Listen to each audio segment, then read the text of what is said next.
This episode's brought to you by the following patrons: Danielle, Taco Cat, The Letter Jeff, Awesome Possum Blossom, Amy, Matthew, William, Brandon, Dave, Tristan, Kate, Isaac, Ori, Karoon, and Nick B. And all the patrons want you to know you're loved, you're listened to, and you're a valuable member of this awesome Horror Virgin community. And if you want to hang out with us, do so in the Facebook group or Discord servers. And you can find the links for those on social media. We post them once every month or so. I didn't like your enthusiasm in that take. Yeah, you don't like my voice either. I heard that on the Cult Podcast episode. I didn't say me, I said my friends. Yeah, well, you agreed with them. You agreed with them, Mikey. My name's Todd. Welcome to the podcast. The cars that are on sale are in the front of the lot. I understand that that's how my voice sounds. Yeah, his ears are right near his mouth. Yeah, but that's how my voice sounds. You can't blame me. I'm half radio. The thing is, Mikey, you know me in real life. Do I sound like this in real life? Yes. That's what I mean. I can't stop my voice from being my voice. Stop being yourself. Talk like the woman who owned that Sovronius company or whatever. Synovius? Synovius is our bank, you idiot.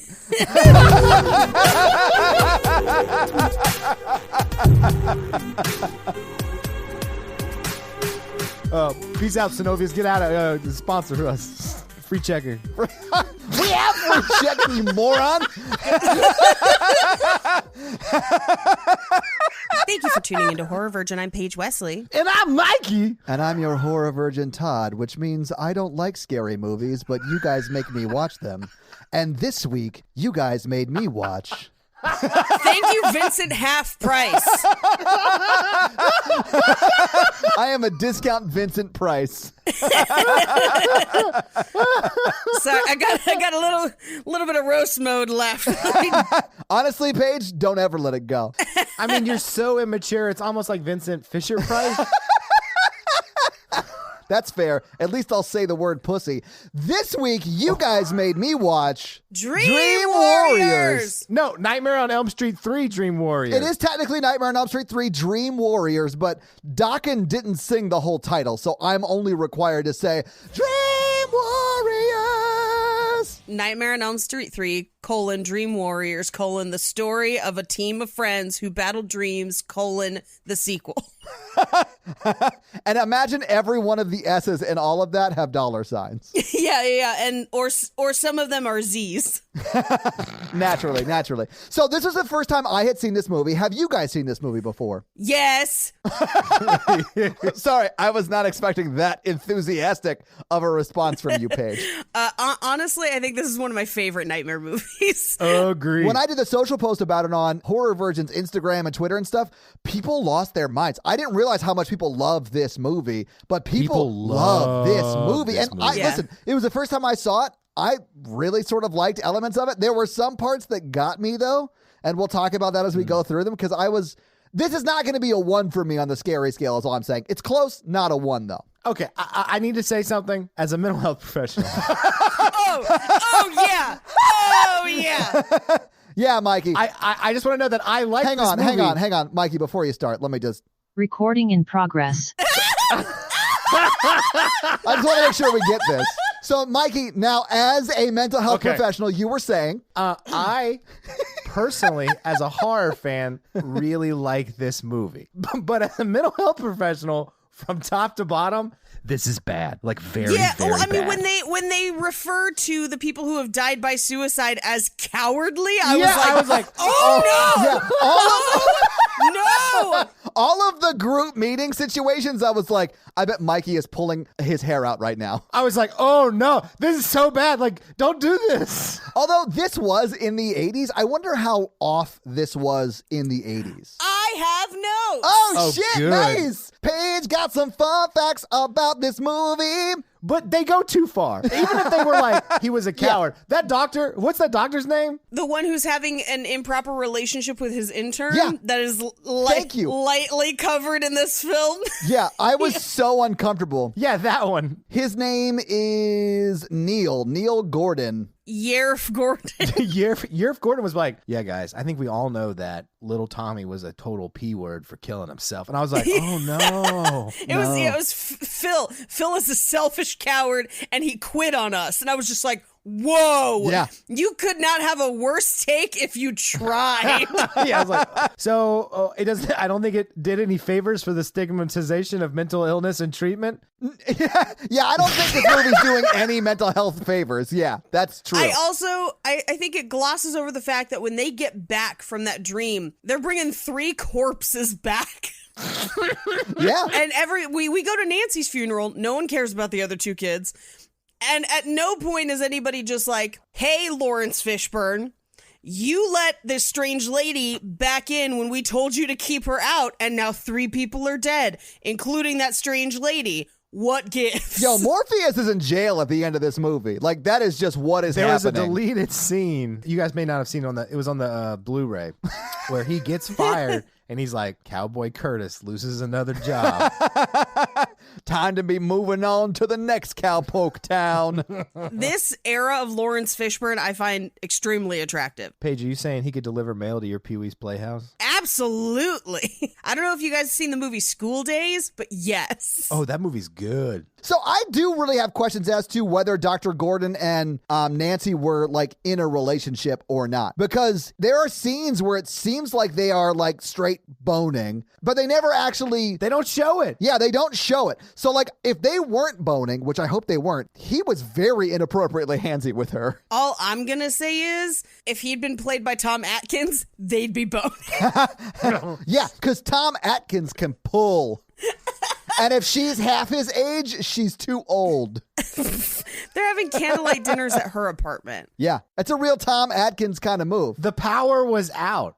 I don't think the power was out. I think they were out and then came back in and then lit candles before they just like... He's like, I got a bottle of wine.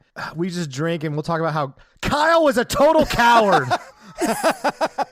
Okay, my favorite part of this whole movie is their dream powers or whatever. This guy's like, I can walk again, and I've got wizard powers, and I've got super strength, and I can do acrobatics. And they're like, what about so-and-so? And she's like, I'm hot, and I have a pocket knife. Mikey, it's even better than that. She has a crazy mohawk. She's like decked out in leather, and she goes, I'm beautiful.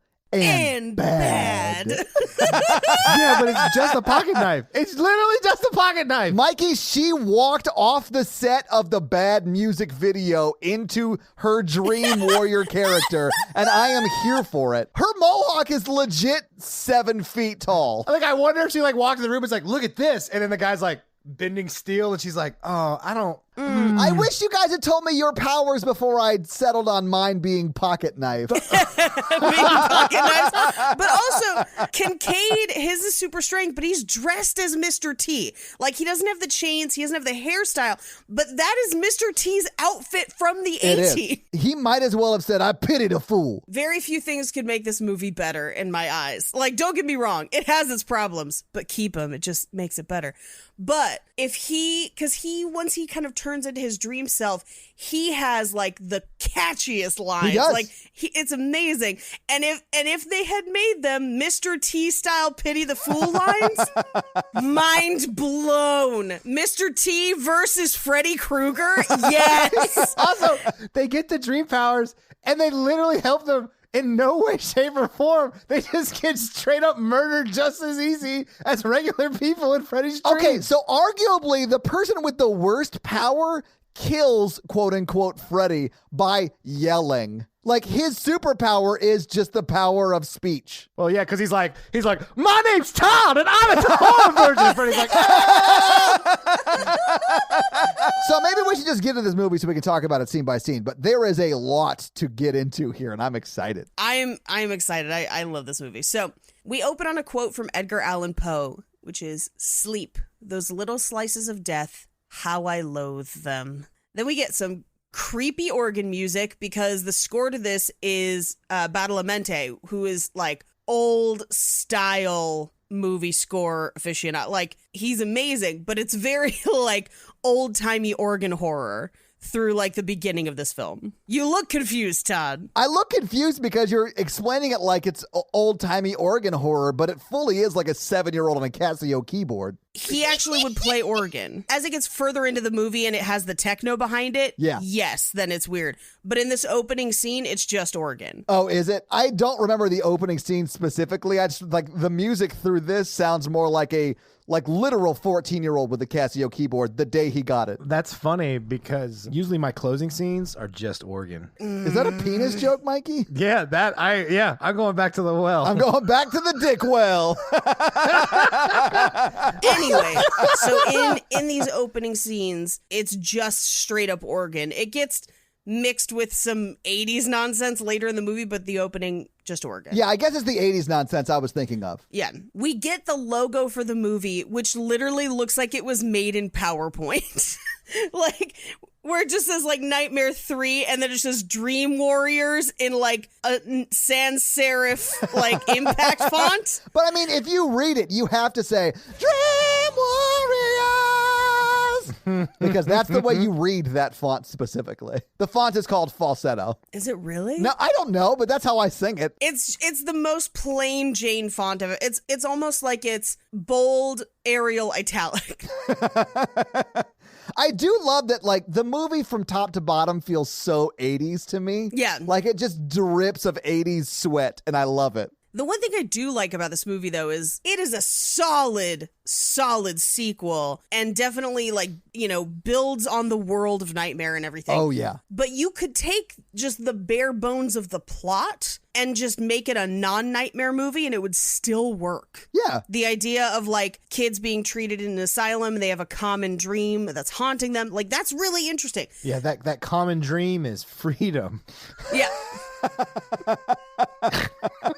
All I'm saying is, in the midst of this being the most 80s movie on earth, it has solid bones and a solid structure beneath it. Yeah. So, like, it works. So we open with Patricia Arquette ruining a perfectly good vintage Pyrex flour batter bowl. Oh, yeah, she is making a papier-mâché house. Yes. Which we find out is the house from Nightmare on Elm Street. It's Nancy's house. It's Nancy's house, yeah. And she's trying to keep herself awake. And at one point, she just takes a giant spoonful of instant coffee and then chases it with Diet Coke. Honestly, and I was just like, it looks so gross, right? Like, oh my God. And it gets stuck in her teeth, and she's just like, mwah, mwah. And I'm like, oh, no, Patricia, no. But yeah, I mean, you do anything you can to stay awake when you're having these kinds of dreams. Yeah, and she's... Why did that make you laugh, Mikey? I don't know. I'm broken. Because I'm like, in my PTSD dreams, I just dive in.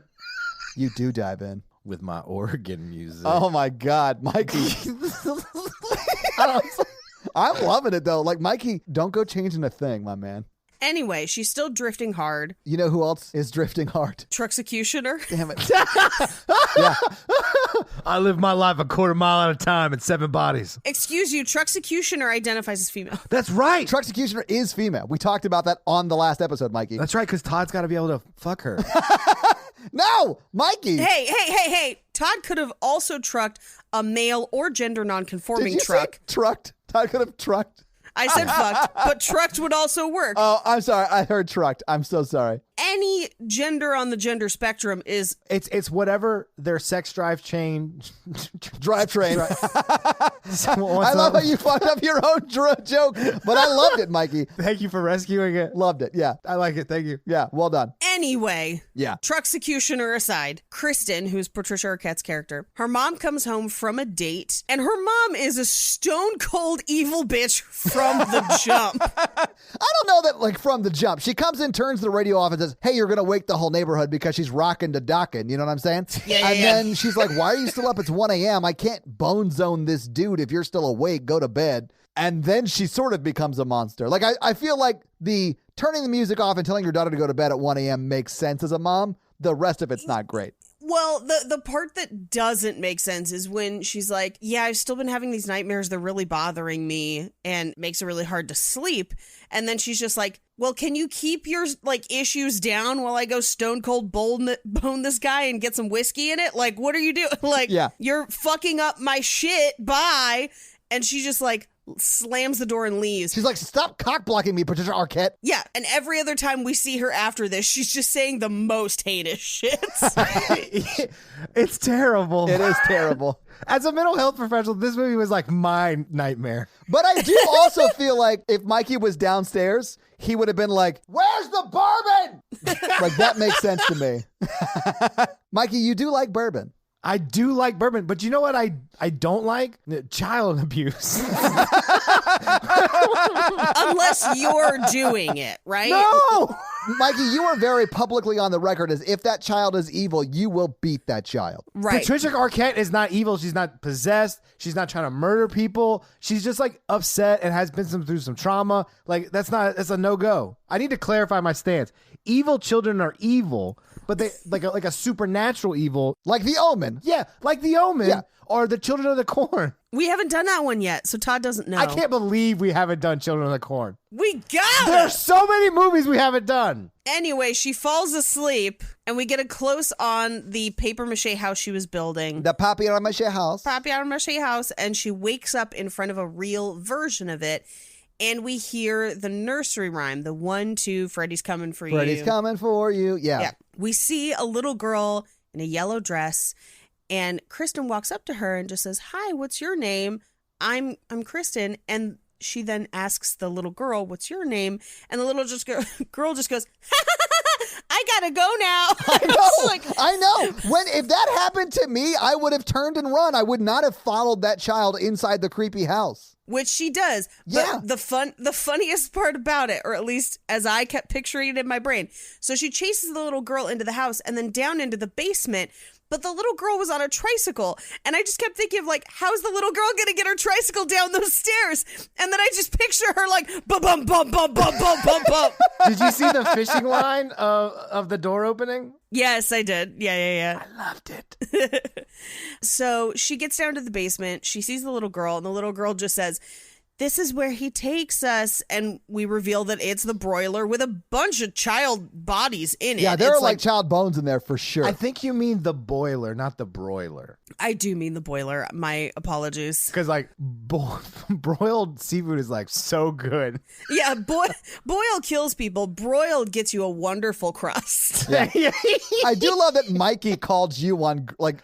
Yeah, cooking stuff. He is absolutely right. You wouldn't have bones that charred. You could. Oh, yeah, that's right. Honestly, cremation takes really high heat. I'm going to have to tactically retreat from this joke. Yeah, she grabs the little girl and picks her up and runs through the house with what is very clearly a dummy, because as she's running, she knocks its head on like a box as she goes. If that kid was alive, it has a very bad concussion right now. I was dying. I couldn't stop laughing, and the legs are just like so stiff. You know what else? No, the doll was so funny.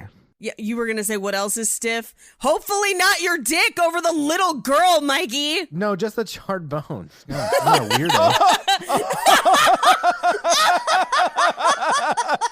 I just really like chicken wings. Mikey, we still got to do that video of you and me eating chicken wings together. We gotta do the three of us. Zoom me in. I'll order Wingstop and let's do this shit. I'm 100% on board. Like, let's do that. Yep. Just us sitting there silent, just like munch, munch, munch, munch. New Patreon level, you now have the live stream of when I go live eating hot wings in front of an HD camera zoomed in on my mouth. Mikey, a simple Google search will let you know that people are into that. Well, if that's a thing that I can make money on, I'm here for it. You got it. You just got to start a Bonely fans. Oh, shit. They call them beak streams, Mikey. Beak streams. You can find them on the dark meat web. We've got to move on. No.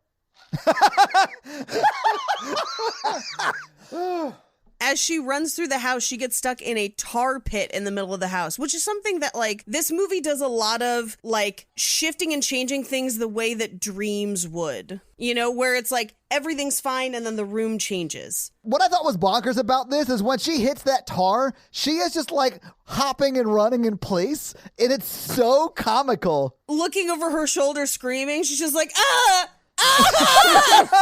It's so ridiculous. And then, of course, Freddy gets close to her and swipes at her, and then magically she's... Yeah, the tar's gone? I don't know. Yeah, but this whole time she's like got this baby in her arms, like bumping its head into the wall, like dancing around in tar. It's so bonkers. It sounds like she's listening to the guitar. Mikey, yes. I mean, that was terrible, but never stop what you're doing right now. People are like, what do you do on the podcast? I'm like, I make the dumbest jokes out of any podcast host I've ever heard.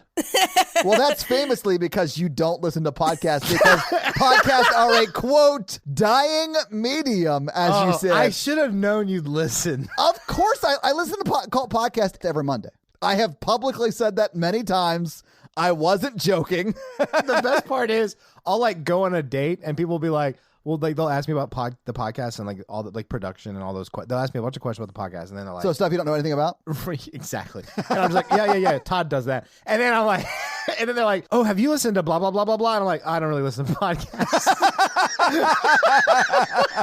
I won't talk again for 5 minutes. You guys can continue. I won't talk again for 5 minutes. I wish I could like be like, pardon the interruption, where I could like silence Mikey for 40 seconds. And I wish you could do it in the robot voice kind of like, your call has been muted. All right, Paige, I'm so sorry. Okay, so she is still running with the little girl, and at this point, the little girl doll starts to talk. It's still clearly a doll, but we hear like voiceover of just like, put me down, you're hurting me. Yeah. That's clearly not coming from whatever she's holding. Well, and then when you look down at it, it's just the skeleton doll with like hair, like strands coming out of her scalp. Yeah, and that's after she already backed into like the hanging bodies of other teens. Oh, yeah. It was like a whole room of that. Well, you know what they say about teenagers. They scare the living shit out of me. Oh. I was just going to say they were hanging out. Oh, okay. You didn't want to make a My Chemical Romance joke? Sure. Anyway, so she's got the skeleton baby. She screams. She wakes up. It's still dark out. She goes to the bathroom and goes to turn on the faucet, and the handle grabs her hand. Freddy's in the mirror. The door locks behind her. The other handle of the faucet grows blades like Freddy's hand. It becomes Freddy's hand. It slashes at her. She screams. Her mom bursts in to find that her wrist is slashed and she's holding a razor blade. We cut to a hospital where, as we're walking through the hallway with Lawrence Fishburne and the doctor who we'll meet later, or get a formal introduction to later, we're hearing a broadcast about kind of a rash of deaths by suicide. Yeah. All teenagers. And Lawrence Fishburne, or just in my notes, it just says Morpheus has a theory. I called him Morpheus the whole time, too. I could not do that. His name is Max. Maxpheus. Max's theory is all of these teenagers would have had parents that were adults in the 60s. So they were probably conceived soon thereafter. And conceived on LSD. Yeah. And that's what he thinks has happened. Yeah. We find out that one of the other doctors at the hospital thinks that it's all sex, drugs, and rock and roll because this is peak satanic panic. That's important to remember historically for this movie. We then cut to them talking to one of the teens in this program who wants to get her cigarette privileges back, and they reveal that she'd been burning herself with them. Yeah, which we find out why later. Like, she's doing it to just stay awake. Just to stay awake. They also meet Kincaid in essentially solitary or lockdown, where they've had to isolate him because of his outbursts. The quiet room. That's what it is. Yeah. And we kind of find out through their conversation that they're getting a new staff member. She's like a graduate student who's been doing all of her research in nightmares, or patterned nightmares, I should say. Sounds like hocus pocus. I mean, it sounds interesting, but it's also like tenuous as far as science goes. At least she's coming at it from a scientific standpoint. Like the Ghostbusters. Yeah, Yes. sure. Yeah. I mean, we are in a world where Freddy actually does exist. That's very true. I don't know what kind of psychology they have in the Sliders universe of Freddy. Exactly. I mean, apparently in this universe, if you fall asleep and eat tiny hamburgers, you might wake up with like sesame seeds all over you. It's a Sliders universe.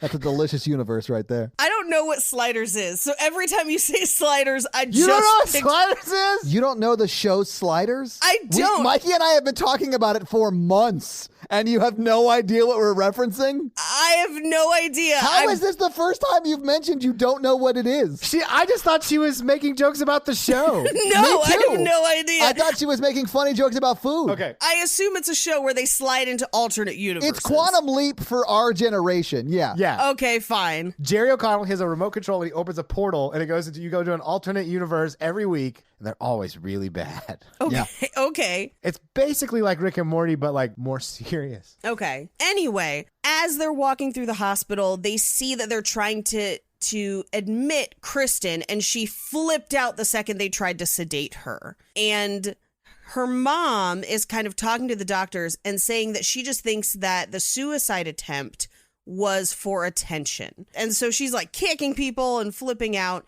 And she accidentally cuts Lawrence Fishburne and starts singing the Freddie, like, lullaby 5, 6, that song. And in walks Heather Langenkamp. Well, and she finishes the poem or whatever it is. Yeah, Nancy's back. I loved that reveal, too. I was so happy she was back. Yep. And she got a rogue gray streak. I love it. I was watching it in this movie. I was like, should I do that to my hair? Paige, yes. Right? If you notice, by the end of the movie, the streak is gone. Yeah, it is, which is a little weird. For a while in my scene days with my razor cut bangs, Oh, I need a picture of that. there are not many around because it like predates Facebook for a lot of stuff. But I used to have 2 rogue streaks underneath. So I had the blonde chunks. Oh, I had wow. really dark hair and then platinum blonde. It looked fucking rad. I'm sure it did. Anyway, so Nancy comes in, she gives her a hug, she calms her down, and then we cut to Nancy basically getting a tour of the facility from the doctor, and he's basically telling her about each of the kids and how they all have different kinds of sleep disorders, but the common thread is that they all have these nightmares, and it's a shared delusion. Yeah, it's the same nightmare. Which no one seems to think is weird. And I have to assume that that's just because they're a part of this universe. Because if that was actually happening, that would be crazy, right? Well, Right. It'd be a little bonkers. Okay, let's say that I work in a facility that's not absolutely dracarian and terrible, and we have like 6 people having the same dream. I would probably go to that they're talking about it and then they're getting on the same page. Separate them, maybe. But then if they had like continued to be separated and not having any interaction and still had that shared delusion, then what? I would probably think practically there's some way that they're communicating with each other, either an orderly or something else, a mental health tech or something. Somebody is passing that they have this dream, so they've like synced up. And so you have to, but then it's, if it's not their presenting problem, it wouldn't be like a huge deal. Just be like, oh, huh. Okay. Because like one girl comes in for like suicide attempts, so you'd be treating her depression, and then like one guy is in the hospital because his legs don't work. No, he's in the hospital because he tried to complete suicide. Right. And he broke his back. Yeah, but you only get hospitalized for like a week, and I think it was still like that in the 80s. Unless he was continually trying to complete it's true. suicide. It's true. They might have had more longer term stuff back then. I don't know. I'm only viewing it in a modern lens. I do, again, have some notes on these types of situation because we covered very briefly on Cult Podcast a couple places like this, where in the 80s, there were a lot of like, oh, your kid is troubled, send them here, to facilities or wilderness schools, where then children were often not treated with any sort of data-based medical help. Like they were just either subjected to horrible abuse or hard labor, because a lot of times those places, the wilderness schools or the facilities, were run by people with no medical background. Like Scientology ran a handful of them. Synanon ran a ton of them under the name Sea-Doo schools, and a lot of religious organizations would fund them and run them, but not necessarily oversee them. So they're not getting actual medical help. They're just being abused based on a curriculum that somebody just invented.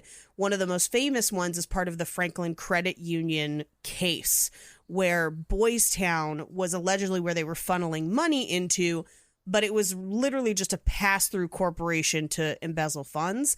And most of the people at the camp, when it operated, because a lot of times they were passing funds through and there weren't even people there, when it was operating, was horribly abusing the boys that were there. So this is a time when that is super popular and happening a lot.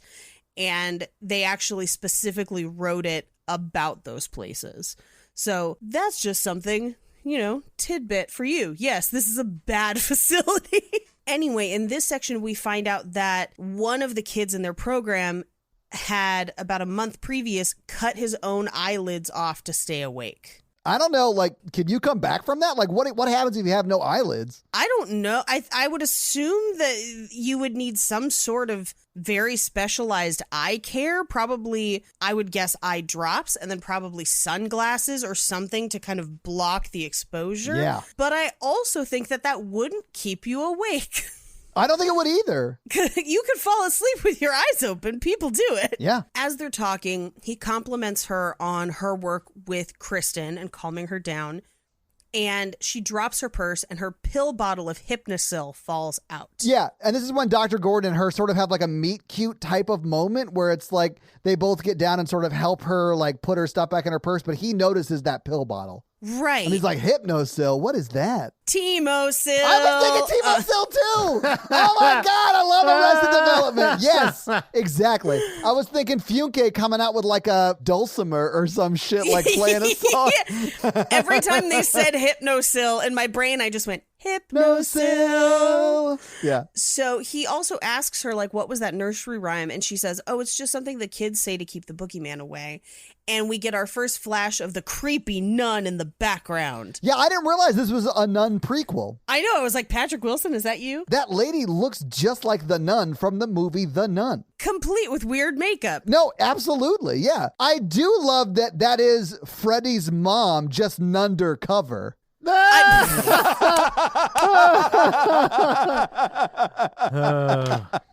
it! Later in the movie, we get her backstory, which is bonkers. It's not good. Yeah. It is bad. Thank you. I love you. I love you too, Jake. Todd loves you too. He says that he loves you guys too, but not in a weird way. You see, Todd, when you said you loved him, he said, I love you both. I did notice that, Mikey. It's like when you tell your mom I love you and she's like, yeah, I love you both. I'm like, well, well, he didn't say it. I said it. So Max gives her the tour of the office and introduces her to basically all of the patients. We've got Philip, who's the sleepwalker, and he's also the one making marionettes, who he wishes he could make them out of wood, but he doesn't have any knives. Right. Then we meet Kincaid, who's been in solitary. Who eventually turns out to be Mr. T. Yeah. Yeah, eventually turns out to be Mr. T. Yeah. But he basically his dream skill is trash talk, which is the best. Yeah, because he's strong in real life, too. He just carries his regular strength into the dream. What his actual dream skill is just smack talk. Just smack talk. He's like, oh, you think Freddy's the only one who can have one-liners? Which, by the way, this is the first movie where Freddy really gets one-liners. Because it's not really a thing in the first one. The second one, a little bit, but that second movie's so fucking weird. Because it's got the second one. I mean, that's the one where a bird exploded. Do we all remember that a bird exploded? I did remember that. So the second one's super weird. And this one, we've got classic Freddy, but this is the Freddy that everybody remembers where he trash talks the whole time. So it only made sense to also have one of the kids just mad trash talking. He's like, I've got super strength. I can break drywall. So Max, Lawrence Fishburne, does tell Nancy they're good kids, but they're dangerous to themselves and each other. And as they're walking through the hallway, they pass Joey, who's creeping out of his bedroom to help the nurse who carries all the sheets. And it looks like he has a teardrop tattoo. Yeah, I saw that too, but I don't see it the rest of the movie. It disappears for the rest of the movie, and I couldn't find fun facts about it. I honestly thought he had killed someone, and that's why he ended up there. I thought so too. It's like a gangland initiation. He just cries in actual ink. That is his superpower. So I'm looking up and there doesn't seem to be a reason for it except that they were trying to imply that maybe he had been in a gang, but the tattoo like comes and goes. Yeah, typically tattoos are like permanent. That's like the one thing I know about tattoos. So I guess part of his backstory as a small, skinny Caucasian boy with a teardrop tattoo is that he'd been a hardened gang member. Yes. He's like a West Side Story gang member. I've been in the hardest dance fights. You wouldn't understand. I murdered a dude and I can kickball change. Pat a beret, stab, stab, stab. Yeah. And then when I kill people, I have sex with their sister. And not like a forced thing. Like, they fall in love with me. Yeah. People call me the fucksecutioner. I would say the Family Feud, but that's like... In our number one spot, we have sex with a murderer. And you know her dad's like, Maria, no. You should have guessed dinosaurs. Anyway, so we cut to Nancy has gone to Kristen's house to collect her stuff. And she's talking to her mom. And she's like, well, was she acting any different? Anything strange? And her mom is just like, she specializes in strangeness. And she always had nightmares, but they got worse when I took away her credit cards. And I'm just like, damn. She won't even help Nancy collect the stuff that she packed for her. She's just like, I got to get downtown. Maid? And you're just like, wow. Yeah, she's a stone cold bitch. She is terrible. So we cut to Dr. Gordon's office where he's looking up Nancy's medication, Hypnosil, and finds out that it's essentially, quote unquote, a dream suppressant for psychotic disorders. Mikey, that doesn't exist, does it? Nope. None of that exists.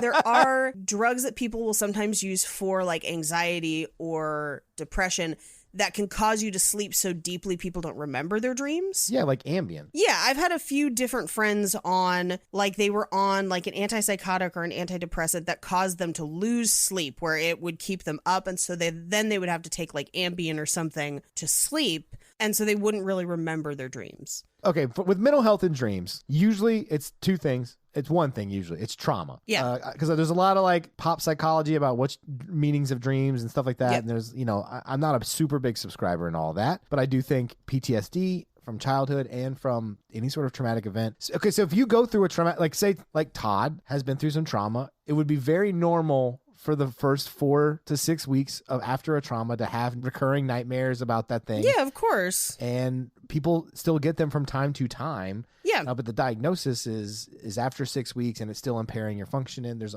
other nuance to that. But like they wouldn't make a pill to suppress dreams. That's like not treating the problem. That's just treating a symptom of like a deeper issue. Which Dr. Gordon actually mentions during this. They're like, that's just a symptom of what's going on actually. And she's like, well, let's just treat the symptom until we can figure out what's going on. Well, I mean, okay. But in the movie, he's not great at all. I don't like him. Right. As a mental health guy. And then also, Freddy's real, so like it doesn't really count.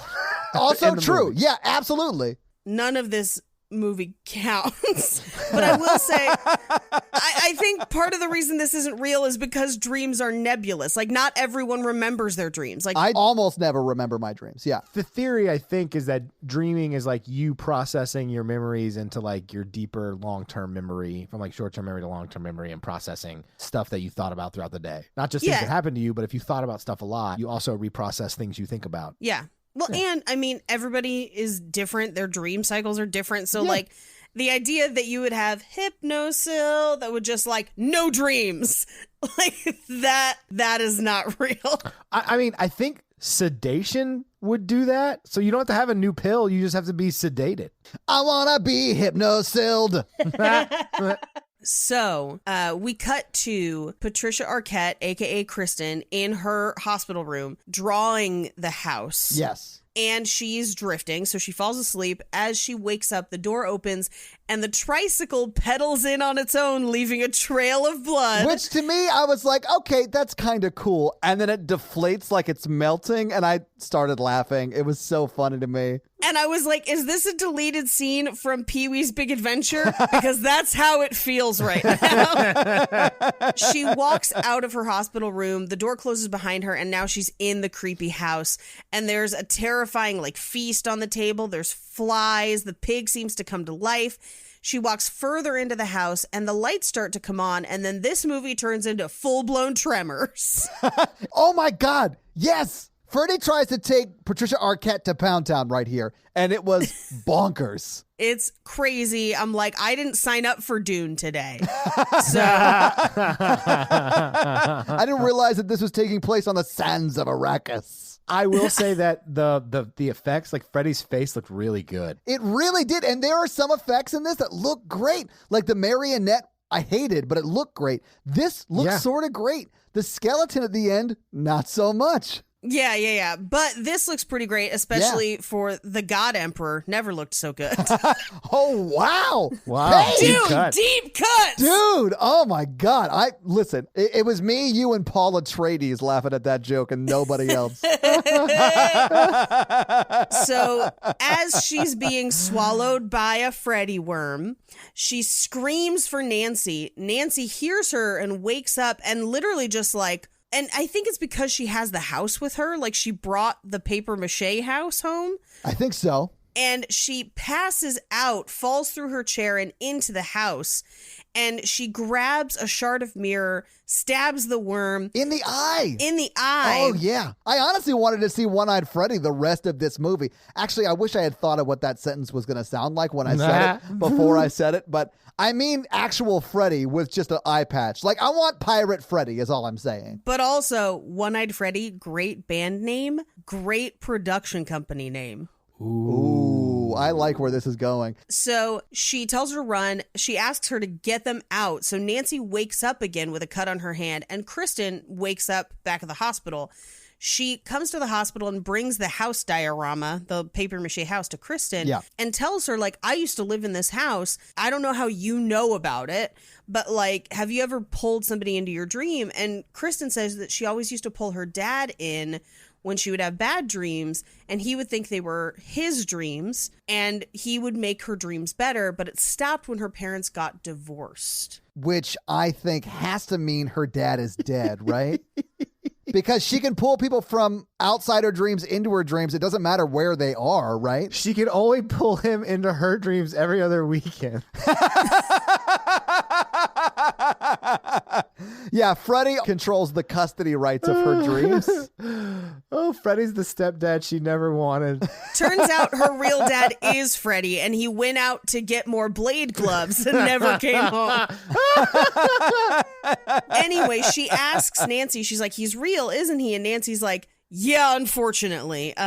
Strange turn of events. So we cut to group therapy where they introduce Nancy and they kind of go around to who is all there. We meet Taryn and Joey and Jennifer, who is the one who wants to be famous. And this is where they reveal that they have a group psychosis. And Phil reveals something that I think is really, really interesting, is that they were all having the same dreams before they met. Yeah. Well, which is, I think, showing that what Mikey was saying normally happens when people say they have shared dreams is not happening because they didn't know each other and they were all brought here because they were having the same dream. And that's when they first met. Right. Yeah. And this is where one of the doctors who's the worst is basically your dreams are just byproducts of guilt and overt sexuality. And I'm like, what the fuck is she saying? Yeah, that's Dr. Sims. Oh, she's even worse than Gordon. Yeah, Dr. Sims is the evil doctor. And imagine how evil Dr. Sims has to be to make Dr. Gordon look good. Because Dr. Gordon's terrible too. Yes, welcome to the Psychiatric Malpractice Institute.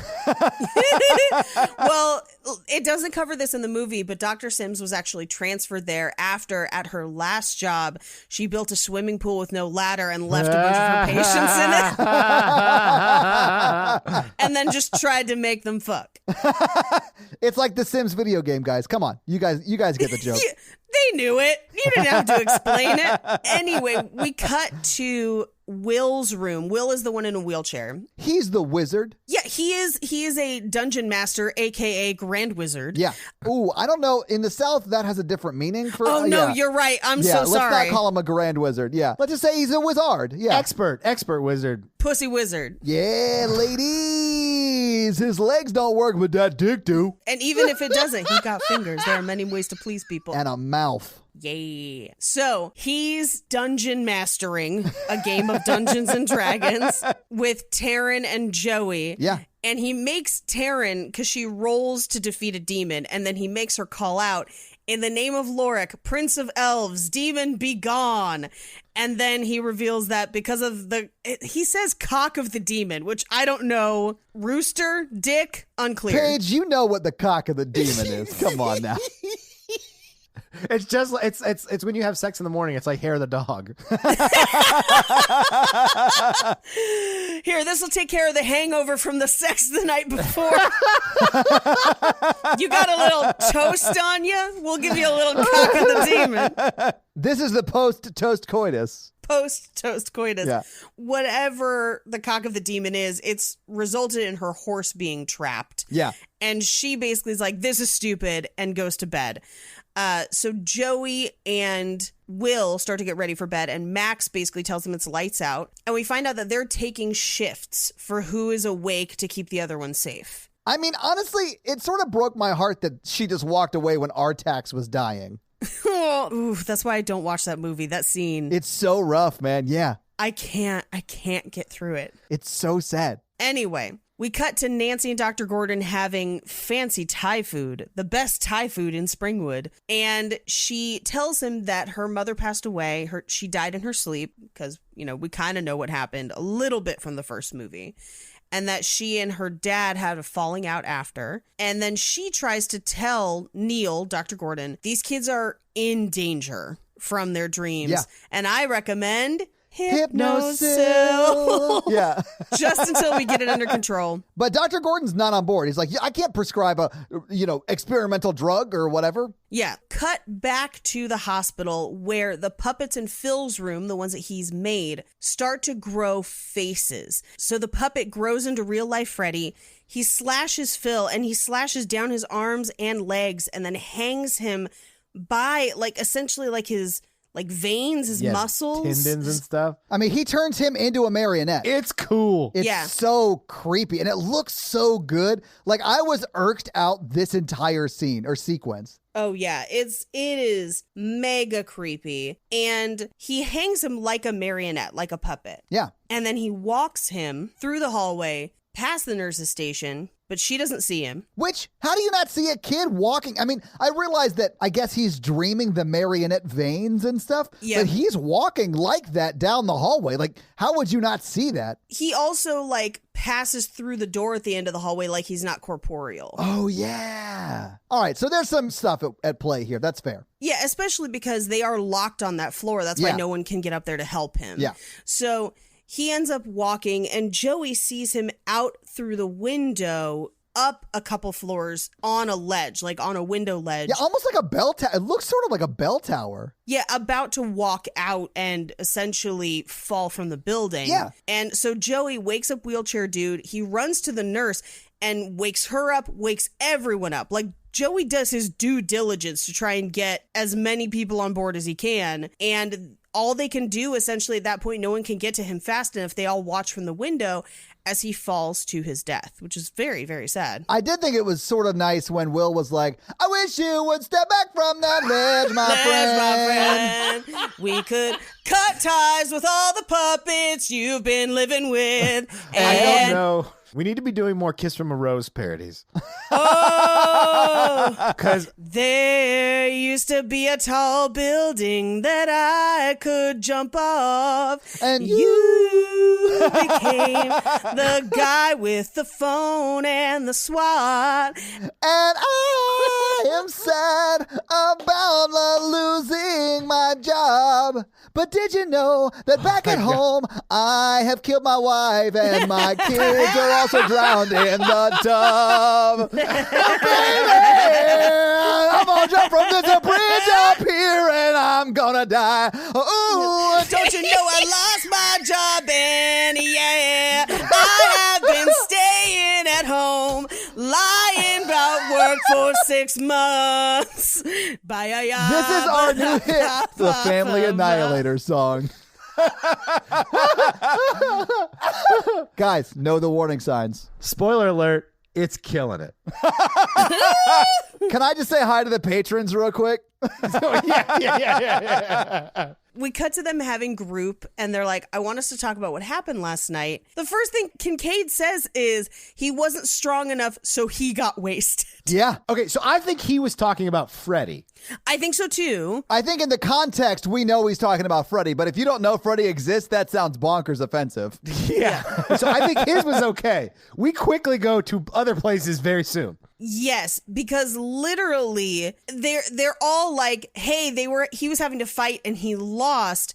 And then Nancy jumps in and is like, this is what he wants, to turn us against each other. This is how it happens. And Dr. Gordon's like, I don't understand what y'all are talking about, but yeah, okay. Well, Dr. Sims is like, it was a sleepwalking accident, which also, if he's prone to sleepwalking, why have they not taken precautions? I think they did, and Freddy unlocked all of it. I think it shows it during the scene, yeah. That could be. Then Will basically says, no, I could see him. He was awake all the way down. And they're like, well, then it was suicide, and now we're going to call him a coward. Yeah. Because we're the worst. But also night terror people who have night terrors and stuff, their eyes are open. Yeah, well, and also, I don't know if you're familiar with the work of comedian Mike Birbiglia, but he made an entire movie about Sleepwalk with Me. It's great. Sleepwalk with Me. It's great. He has a sleep disorder, and he walked out of a second-story window in a hotel.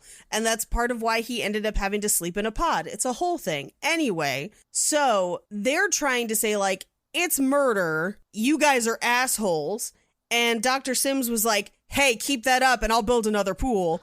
And she's like, all the doors will be locked, much like that pool with no exit. Yeah. And we're going to sedate everybody. And they all freak out because then that means they're stuck in the dream and they can't get out. They're just pretty much sitting ducks for Freddy at that point. Yeah. Right. And so Dr. Gordon argues with her and is like, I'm going to prescribe Hypnosil. And she reluctantly agrees to do that. And we cut to Kincaid, who is in essentially solitary, and he's basically singing his Stay Awake All Night song, which you're just like, brutal that's how he's been staying awake. I wanna fight this guy all night and kill all Freddy all day. I like to think of them and make y'all sing. We cut to the TV room where Jennifer is watching TV and Max finds her, and it's after lights out. And he's like, first of all, read a book, stop watching so much TV. And she's like, I got to do research. And he basically says, okay, I'm not supposed to leave you up after lights out, but like, if you don't tell anybody I saw you, you can stay up. And so he agrees to let her stay, which this makes two, because he let her stay up. Yeah. And then what happens to her in the next scene happens. We'll get to it. But then also at the end, he lets Nancy in, which results in more deaths. Like, all of these deaths could be connected to Lawrence Fishburne. Morpheus does not learn his lesson here. No. So we cut to another nurse that's not Max, another male nurse, and he catches Taryn outside the bathroom. This guy is uber creepy, and I was upset he didn't die. Me too, because we find out that he pulled night duty and he has the keys to the pharmaceutical cabinet, and he's trying to get Taryn to do drugs with him. Yeah. He was like, let's go get some pharmaceuticals. Yeah, and she basically says, stay out of my face or I'll go straight to Max, which is Lawrence Fishburne. And he's like, they would never believe a junkie like you. And she runs away from him. It's real messed. He has bad intentions. And it's real predatory. Like, it's gross behavior. Yeah, it's super gross. But it's fine because he gets away with it. The 80s were a weird time, man. No, he does, Mikey. This scene exists to set up that she used to be a heroin addict. Right. He never has consequences for being a shitty dude. Like, you would think he would be one of the ones that gets killed, but he's not. But she does die later. Yeah. So we cut back to Jennifer watching TV, and she finds a cigarette in the bowl of fruit on the table, which to me was the first indicator of, oh, this is a dream. She's already in the dream because they took her cigarette privileges away. Yeah, they wouldn't have had cigarettes there. You're right. I didn't think about that, but you're absolutely right. Wait. Cigarettes where? There's like an ashtray bowl on the table. Mm-hmm. I mean, hospitals let people smoke a lot. But she specifically doesn't have cigarette privileges. And they talked about it earlier in the movie. Yeah. So she burns herself with one of the cigarettes to stay awake, but she's still falling asleep. And she's falling asleep to an interview with Zsa Zsa Gabor. And my favorite thing ever is the interviews continuing where the guy giving the interviews asking her questions, and then he just says one more question, and then he turns into Freddie and just, as Freddie goes, who gives a fuck what you think? And I was just like, I laughed so hard. So did I. I was like, honestly, good on Zsa Zsa Gabor for being like, wait, what is he going to say to me? Oh, hell yeah, I'm on board for this. There's a whole story about that interview scene. Yes. I can't wait. From what I know of Zsa Zsa Gabor, which is honestly not very much, is that she was a lot of a person. Relentless bitch. Yeah. Yes. Okay. You said it. I didn't. But yeah, what you said. You'll notice she's listed in the credits as the same level of billing as most of the children. Yes, she is. Despite being on screen for less than 10 seconds. Yeah. But there's a story about how she ended up in this movie. I will say, this scene, did the hospital not get suspicious about this? I mean, this would be a pretty hard... Oh, yeah. There's no way she would have had to run at that TV and jump headfirst into it. Yeah. Because she's feet off the ground. I mean, first of all, the practical effects of the hands and then Freddy's head out of the TV. So cool. Amazing. I love this sequence. It's so great. But this should have been the first clue that something else is going on, because Max discovers her and we get a shot of it, and it's a very unnerving shot of her hanging out of the television 3 or 4 feet off the ground with nothing around her that she could have stood on. There's no way she got up there. She couldn't have even jumped that high. Yeah, no, exactly. And so the fact that no one looks at this and is like, something weird is up, is wild. Yeah, I would have absolutely known something was up. Right. But also, as he pulls her head into the TV, he does say, "Welcome to primetime, bitch." It's the funniest shit ever. Oh, man. That's so good. I literally went, I just laughed. It was so funny. It's so great. We cut to her funeral. I don't know why that made me laugh. I'm so sorry. Excuse me. I'm so sorry.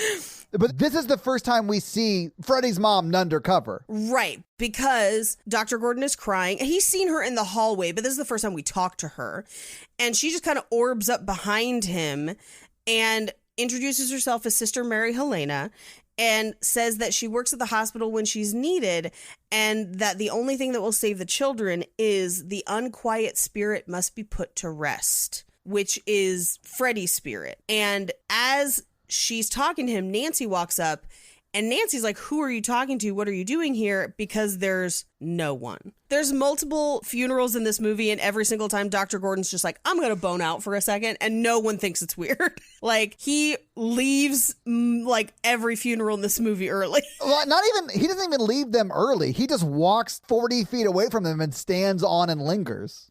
You losers stay the whole funeral? We cut to Nancy's house where they're having a candlelight dinner with her Malaysian dream doll that supposedly brings good dreams. And she is like, hey, maybe you're ready for the truth, and I just need you to trust me. And he's like, well, good thing you buttered me up with a candlelight dinner beforehand. Yeah. Anything to get up in them guts. Sure, I trust you. I know. She's like, now that we've had sex and I've catered, let me tell you this crazy thing that's actually happening. I mean, honestly, it's not her turning over in bed to tell him, but it may as well be. I just don't know why they didn't go that far. They should have just went for it. I mean, because that would have been even funnier for her to just be like, I feel like I really know you now. By the way, the dreams are all real, and the scary man with the glove is after me. I don't know why she turned into Judy Garland. I honestly, I love it. Well, like he believes because he fights the skeleton at the end or whatever with her dad. He meets her dad like real quick. Yeah, she introduces him way too fast. I mean, come on. And he meets her dad real quick, and then they go full Army of Darkness in the middle of that junkyard. They do. I was sad she died because like that's a real good bonding experience, and like he could have been in with the parents. You know what I'm saying? Well, the parents are dead. So Right. Well, I mean, if some people would have lived, Right. he'll be like toasting at their wedding and be like, I remember when I met. I remember when Neil and I met fighting that skeleton. Yeah, of the child molester murderer that I murdered in my youth. That I murdered And in then he my came youth. back and murdered my children in their dreams. And you know what? This man didn't ask questions. He supported my family. He supported my daughter. And that's why I'm okay with this 50-year-old man marrying my 24-year-old daughter.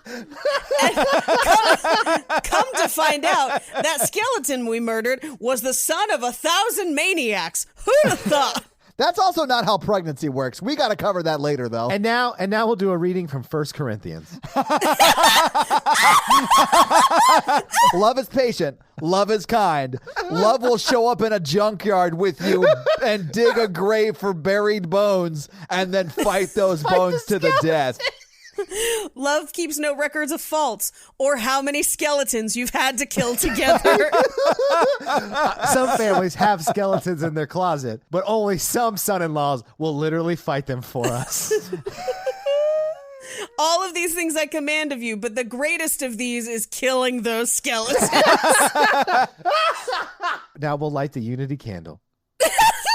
We're going to pour sand into the jar. Finally, a Bible I can believe in. I would be at that wedding. I'd be like, this is what? Yes. If this is the ceremony, I can't wait for the reception. I'm at the Deadite table. What table are you at? I'm so glad you used Deadite. Oh, why did they give these favors? They're all gloves with blades. That's how they cut the cake. Just one finger down. Now I'm mad I didn't do that at my wedding. Damn it. Guys, I have to cut this from the podcast because we are going to sell a glove that one of them is a knife and the other 3 are a cake server. We have to cut this from the podcast. We got to cut it. Get them engraved with your wedding date. We should do one of grill tools. Now I'm just picturing Freddie marrying someone and just being like, till death do us part. Anyway, so we cut to like an unofficial group therapy meeting, straight talk only. And Nancy is basically like, I know he's trying to kill you. All of your delusions are real. Don't listen to anybody. It's Freddie. He was a child murderer, and then he became something worse. And 6 years ago, he killed all my friends. But you're the last of the Elm Street children. Your parents participated, and that's why this is happening. And they're like, they've never mentioned that. And I'm like, typically parents don't mention when they murder someone and burn them alive. I did love that they said that. Like, what did you do tonight? Oh, I don't know, honey. We just murdered a guy and buried his bones in a junkyard. We just stone cold burned this dude alive. Don't worry about it. So she then tells them that Kristen is the key to defeating Freddy because she can pull other people into their dreams and that all of them have a dream power. We just don't know what it is yet. And so they decide to hypnotize the group so they can all go into a shared dream. Yeah, it's a solid plan, I guess. Like you do. Yeah. Like you do at key parties, whatever. You never been to a shared dream party? So they all fall asleep and wake up. And at first they think that it didn't work. Right. We'll try again, guys. Right. And Gordon is even like, you need to face reality. And it's like, hey, asshole, if you ever want to see this puss again, can you lay off? Like, calm down. We just started. So as they're in the room, the nurse beckons Joey away, the one that he was kind of following in the beginning of the movie. Yeah, like they had like a little playful flirtation, as much as you could when you don't talk and you have a Sharpie teardrop on your face. Right. Occasionally. Yeah. This is a personal attack against my game. That's how I know Mikey's flirting. He has Sharpied a teardrop under his right eye. Look out for it at the meetup, guys. So the nurse kind of like has him follow her into a room, and then she's like, I just wanted to get you alone for a second. I like you, and I just want to see you. You're so cute. Let me just take all my clothes off really quick and lay on top of you. Yeah. Clearly a dream. As the rest of the group is about to try again, they have another pendulum in the room and it floats. Yeah. Revealing that they're all in the dream. It's not a pendulum, it's Newton's cradle, because it's like the balls going back and forth and then they like explode around the room, which is honestly for 87 a really cool effect. It was cool. Plus, it was timed right at the same time as Joey's balls were exploding just one room over. Oh, is this happening at the same time as Joey's sexual encounter? Yeah. What he couldn't say was, you're going to need to give me 5 to 7 more minutes. So, as they're kind of realizing that they may be in a dream world, Will, in the wheelchair, gets up and walks around and just says, I am the wizard master. Well, he also says, in my dreams, I can walk. And then Gimli stands up and he goes, in my dreams, I have my axe. And then Legolas is like, and my bow. And then that girl comes out and she's like, I'm hot now and I have a pocket knife. And then they're like, what can you do, Patricia Arquette? And she's like, watch my stunt double. I know Gymkhana. I know Gymkhana. And then, how about you, Kincaid? And he's just like, I pity this chair.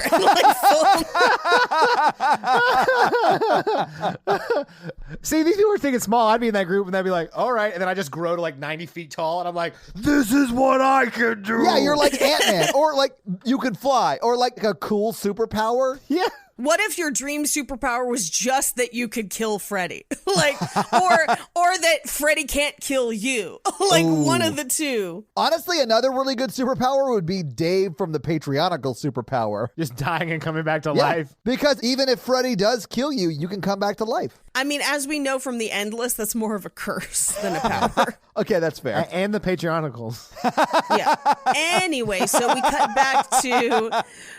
back to Joey and the nurse, and they're making out and she bites him, and it's implied that she pulls his tongue out, but it's a very comical amount of tongue. Yeah, it's like he was chewing Big League Chew and got the whole pack in his mouth, and she's pulling it out now. But also, you want to match the girl's level of tongue. You don't want to go too much tongue like this. This is a rookie mistake for Joey. Yeah, he gives her way too much tongue, Mikey. That's the problem here. Yeah. Mm-hmm. Well, she went 9,000 and he went 10. Because she then spits bits of tongue to tie him to the bed. Which I was like, put it on the bucket list. And then she turns into Freddy, and he's just, what's wrong, Joey? Feeling tongue-tied?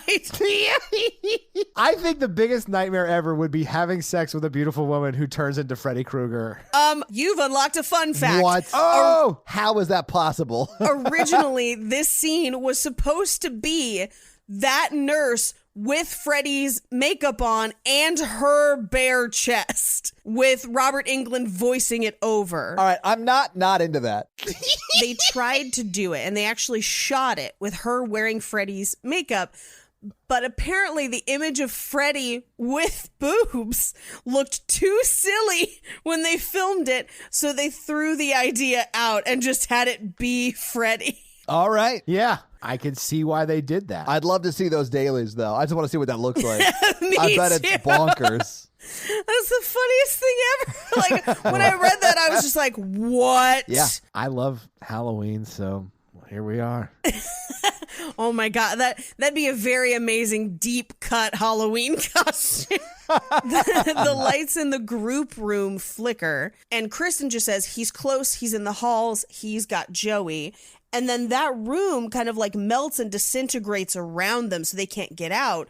Kincaid's trying to push the wall, but it burns them. They can't get out. And we cut to Dr. Sims showing up being like, who let you guys out of that pool? And she tries to wake Joey, who is passed out in the middle of the room, but he has fallen into a coma and there's nothing they can do. Yeah, because he's technically suspended above the gates to hell, I guess. The boiler? Yeah. Oh, yeah, that's probably the boiler. Good point. Or the broiler so he can get a nice crust. Yeah, you got to drop it. He's been seasoned. So Dr. Sims is mad that they didn't invite her to their dream party and fires Dr. Gordon and Nancy because she's like, hey, 2 people have died by suicide or what they believed was suicide.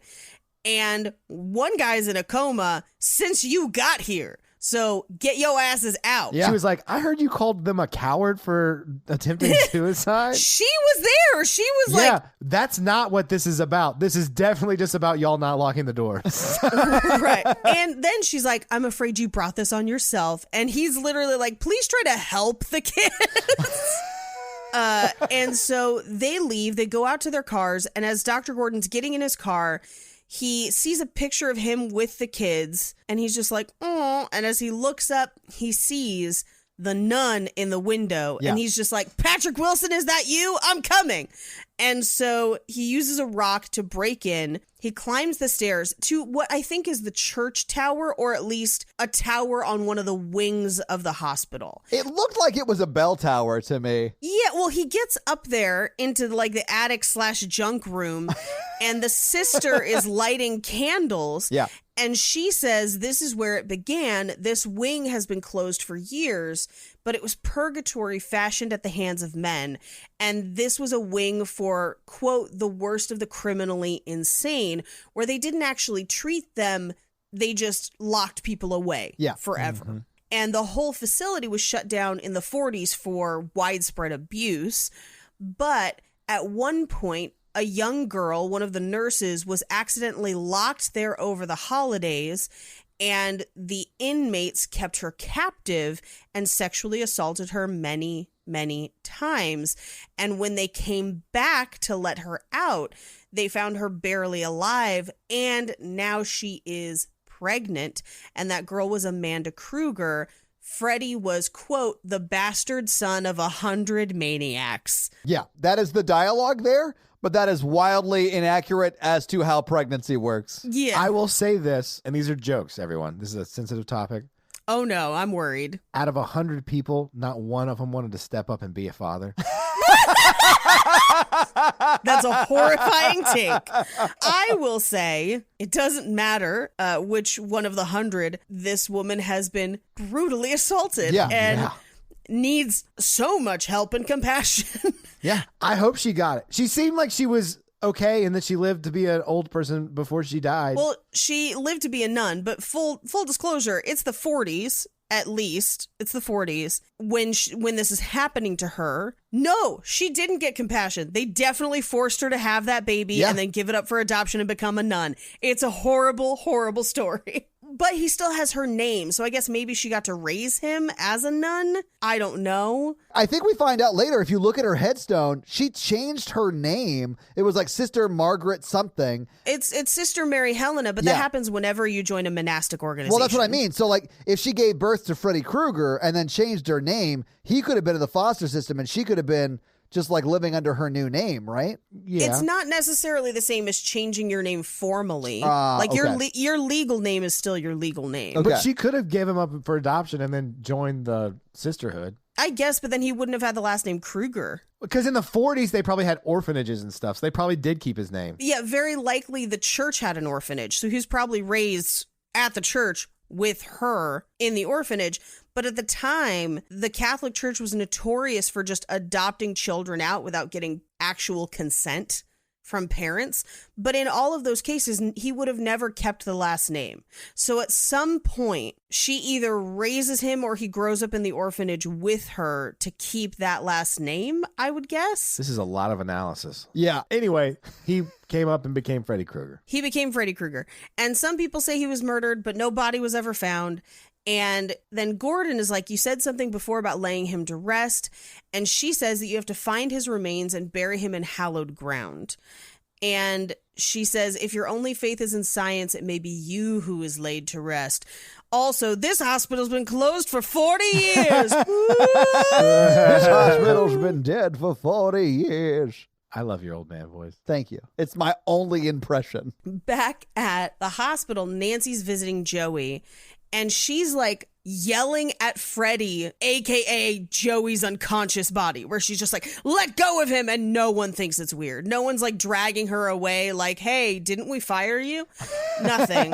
Well, the thing that is like bonkers is what he carves into his chest. Yeah. Come and get him, bitch. And nobody says anything about it. Yeah, nobody's like, how'd he get these cuts? You were the only one in here. Clearly you did Yeah. it. Well, I mean, absolutely. You would be dragging Nancy out like, why did you cut him up? Arrest this woman. But they don't. Nobody notices them. Also, he doesn't have them later, so maybe they don't actually happen. Maybe she dreamed maybe it. it's just I don't a know. Yeah. hallucination. That's my one problem about Friday the 13th is the rules change all the time, and then like they break their own rules. Do you mean Nightmare on and- Elm Street? I was You going to big say, this fucking is nerd? Nightmare. Yeah. Man, what a rookie mistake. You just pulled a Todd.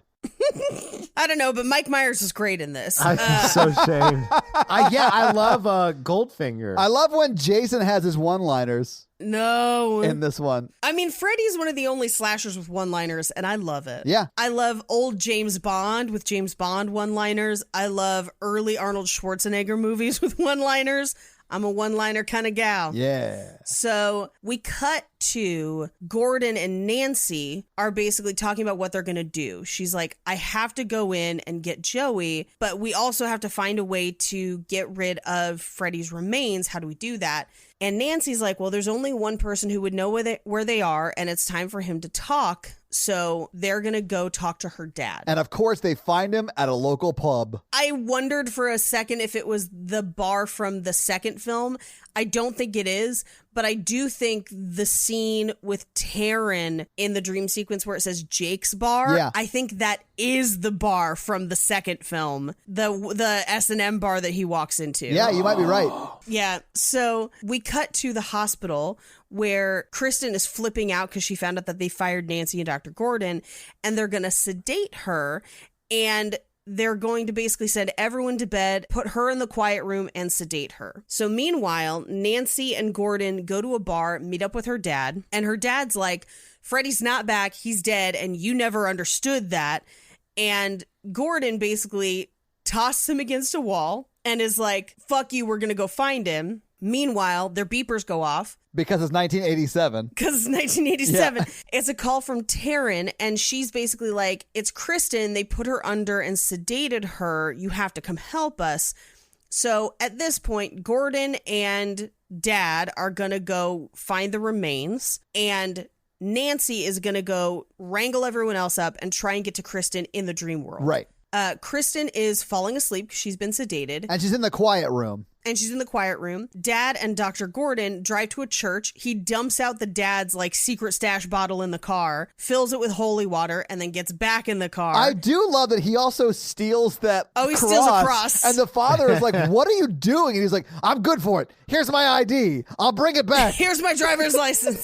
I'm just taking this cross for a test drive. I didn't realize you could like rent a cross like you read a library book. I was like, oh, cool. Well, there's until you try it. Yeah, I mean, What if you're like, you take the cross and you're like, I'm more of a Buddhism kind of person. Let me give this back to you. So we cut to Nancy gets to the hospital and she's talking to Max and she's like, I need to see Kristen. And he's like, Dr. Sim says no, but also every one of my kids that I care about keep dying around you. So it's a hard pass. And then she's like, I realize that you want to protect the kids. I get that. That's cool. That's great of you. Do you mind if I go talk to all of them? Yeah, sure. That's fine. Yeah, sure. No problem. So I was like, wait, what? That is the opposite of what you literally just said, Morpheus. Max is like, you've got two options. One, you can never see these kids again. One, I'm definitely going to let you see these kids right now. Which of these pills do you want to take? I loved the shot where you saw the pills reflected back in his sunglasses. Such a cool shot. She's like falling backwards, dodging his insults as they fly through the air. Oh my God. Anyway, so we cut to the junkyard, and her dad is like, I hid it here where no one would ever find it, including me, potentially. So they go into the junkyard, and he's like, we got to go deep in the heart of the place. Take it slow. As if they're going into Mordor or some shit. I did think it was funny, though. I mean, he is like shit-faced, and he doesn't really know where it is because it was a long time ago. I help you find it. I put it here. I'll find it. I know where it is. I find it for. So we cut to a group meeting, straight talk only. Only straight talk, baby. Paige, it's Pride Month. Can we just be a little inclusive here? Inclusive talk only. So everyone is there except for Kristen and Joey, because Joey's still in and Kristen is in the quiet room. Yeah. And so they start the pendulum. They're all going to go in with their dream powers to try and rescue them. So as they count back, Kristen also falls asleep, and they all appear in the quiet room together, now in the dreamscape.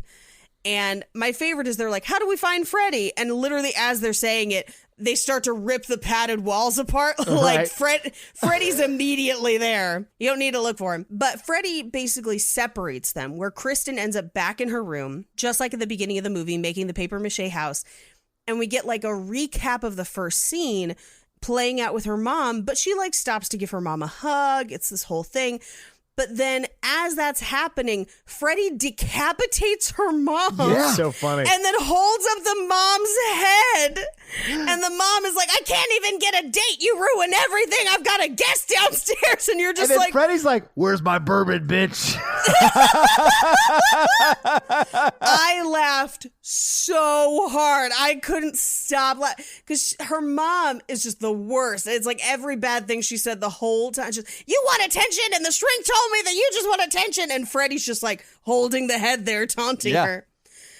So she decides to run and like karate jump off the wall and then like back handspring through a window and then down some stairs into Nancy's house. Yeah, she Gymkata's her way out of the situation. Exactly. And she calls for Nancy. Nancy can't hear her, but Taryn does hear her and walks through the house trying to find her and walks into an alley where she sees Jake's bar, which again, I think is the one from the second movie. And she's already hot, so she just needs to be bad and takes out her pocket knives. She has the worst superpower ever. And a guy in a coat walks down the alley and passes her. And as she's kind of watching him, she turns and runs right into Freddy. And then it becomes the bad music video for like 30 seconds. I feel like she's the Planeteer of that's Heart, you know, because they all have like badass powers. And she's like, I've got a pocket knife. They're like earth, fire, wind, water, heart. Self-esteem and small sharp things. But she ends up they like dance West Side Story dance knife fight, and she does end up stabbing him. But then Freddy pulls back and shows her his hands are now all needles. Yeah. And her track marks start to look like mouths. It's so gross. I was like, ugh. And they're like going so gross. Yeah, they're like popping. And he stabs all of his needle fingers into her. And it like injects. That shot was actually pretty cool because you see them like going into her. I was like, oh, that actually looks pretty good. This movie goes so hard because when it injects it and then he's making like an O face the whole time. Oh yeah, that is definitely his money shot. And then he says, what a rush. Yeah. Just like, oof. So they hear her scream. Will hears her. And then he hears Freddy's laugh, and he turns and looks down the hall where he sees an evil wheelchair. This is so problematic. If you think this movie doesn't have an evil devil wheelchair, you're wrong, because it does. Yeah, it's like a combination of a wheelchair and a lawnmower. It's like a lawnmower wheelchair electric chair combo. He even says, I'm going to give you the chair. That's the best. He's like, give him the chair. And I'm just like, oh my God, Freddy. And then he says, it's the chair for you, kid, like the electric chair. Yep. And then Will just goes, I am the wizard master. Cuckoo, and then he shoots what he looks like force lightning at him. He does. Yeah. Well, he explodes the chair. That's right. I'm sorry. You're right. But he gains a coat with the biggest shoulder pads on her. Oh, and it looks like a wizard coat. Yeah.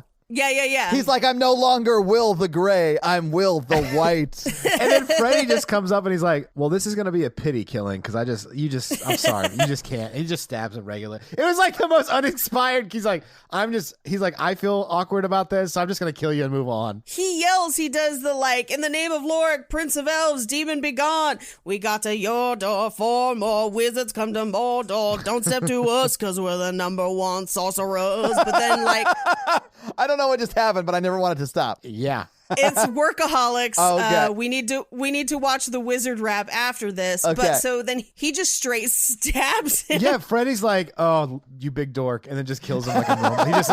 He's like, oh, you know what? I'm doing you a favor. Yeah, he's like, I'm saving your friends from seeing how embarrassing this he's like, is. I am a demon that kills people in their dreams, and I cringed enough where I just want to kill you and be done with this. I've got my own thing. I don't know what your wizard thing is. Yeah. So he stabs him. Meanwhile, Kristen is wandering through the house and finds Nancy. And then through the wall, Kincaid breaks through into the room dressed as Mr. T. And they're like, well, where's Freddy? And he just says, it's time to stop guessing and start messing. And I'm like, fuck yes, Kincaid. Yes. And he says that we got to kick some Kruger pussy, which is amazing. Oh. As they're yelling, a metal boiler door floats in the middle of the room, which is a practical effect and looks very, very cool. It does look very, very cool. There's a lot of great, cool practical effects. Yeah. In fact, the ones I think don't hold up are the ones that are probably done by computer, right? There are almost no computer effects in this movie. Almost every single thing is practical. I assumed the skeleton at the end, the fight scene with the skeleton was computered. That's stop motion. Okay, so stop motion. Even the, wizard blast, I think is... Drawn on? Yeah. Yeah, I think so. Like the way they did Force Lightning, back in the day. Yeah. So it's a metal boiler door, and it opens to reveal basically down into the boiler. And Kincaid just goes, let's snuff this sucker. And I'm just like, damn right, Mr. T. Meanwhile, back at the junkyard, they find an old Cadillac that the bones are hidden in the trunk. And her dad lights a cigarette and just watches Dr. Gordon try to pry it open with a shovel, even though there's other cars on top of it. He shouldn't be able to open it. But of course he does. He does. And as he's trying to do that, Nancy's dad tries to leave. And he reveals that he has the keys so that the dad can't leave. Yeah, he's just like, I'm just gonna drunk drive out of here while you. Excuse me. Yeah, and he says that you're about to attend a funeral. Yeah. Cut to Nancy and the kids walk deeper into the boiler, where they see Joey roasting over the gates of Boyle. I don't know. And we hear Freddy scratching along the metal walls with his nails. And they're like, let him go. And so Freddy just starts undoing the tongues. Nancy rushes down in time to catch his arm. Kristen Jim Cotta's Freddy out of the way for a second. And Kincaid pulls Nancy and Joey up. So now there's the four of them. And then Kincaid takes out Freddy with a pipe, or tries to. And he starts choking Kincaid as Nancy stabs Freddy through the stomach. He pulls it out and licks his own blood off of it. Ugh. And he says, the souls of the children give me strength, and pulls open his shirt to reveal tiny screaming faces. Yeah, I was not expecting that. He's pregnant. He's pregnant. He's got 9 babies, like a puppy litter. It's just a litter of children's souls. That's why you have to get your Freddy spayed and neutered. Meanwhile, back at the junkyard, they pull the bones out of the trunk, and Freddy, from down in the boiler, vanishes. And up in the junkyard, they hear a noise. Someone else is out there. They hear the sounds of all the cars trying to start around them, and the cars start crashing and trapping them in with the bones. And as it's happening, a deadite from Army of Darkness pops out of that bag of bones, and they have to try and fight and kill it. And that skeleton just wrecks those fools. Oh, yeah. Throws Nancy's dad against that car, and the fin of the taillight goes through his chest. He is donezo. Yeah. And then he shovel dances and knocks out Dr. Gordon and tries to bury him. The monster shovel dance. And as soon as he's he's unconscious and in a hole, it walks back over the bones, and then just Terminator 2 puddles, just bloop, back down into bones. I do love that he shovels stuff onto Dr. Gordon, though. He throws dirt on him. I was like, nice. But not enough to bury him. He's fine. Right. So we cut back to the boiler where the kids are trying to find a way out. And because Kristen is sedated, she can't pull them out of the dream. So Freddy shows up in a hall of mirrors, and he's in all the mirrors, grabbing them out of the mirror, which is a very simple practical effect that looks great. It does look really cool, yeah. And as that's happening, Joey, who's not near any of the mirrors, he kind of crouched in a corner, screams because in his dream, he can yell. Yeah. And Freddy had pulled pretty much everyone else into the mirror, or mirrors, because there are various mirrors. Right. So it's just him left. And when he yells, all the mirrors shatter and they fly out of them. Right. Yeah. And that's him finally orgasming from earlier. Oh my God. So at this point, Nancy's like, it's over. We killed him. And I'm like, bitch, what would make you think that? You lived through the first movie. What's wrong with you? So they walk through the house. Her dad shows up and he's like, I crossed over. I just couldn't go without telling you how sorry I am. I love you so much. And she goes to hug him. And it turns into Freddy. He stabs her in the back and rips part of her throat out. Yeah, it's vicious. Yeah. I mean, he's a bad dude. He's a bad dude. It seems like she's super dead. And the door closes, trapping Kristen inside. But as he's coming after Kristen, Nancy pops up and with one last vestige of strength, stabs Freddy. With his own glove. Yeah, just back bends his hand. Yeah. As the doctor, Dr. Gordon, climbs out of the grave, he drags the bones into the grave and pours holy water all over them and then blesses it with a cross. So Freddy disappears into a ball of light.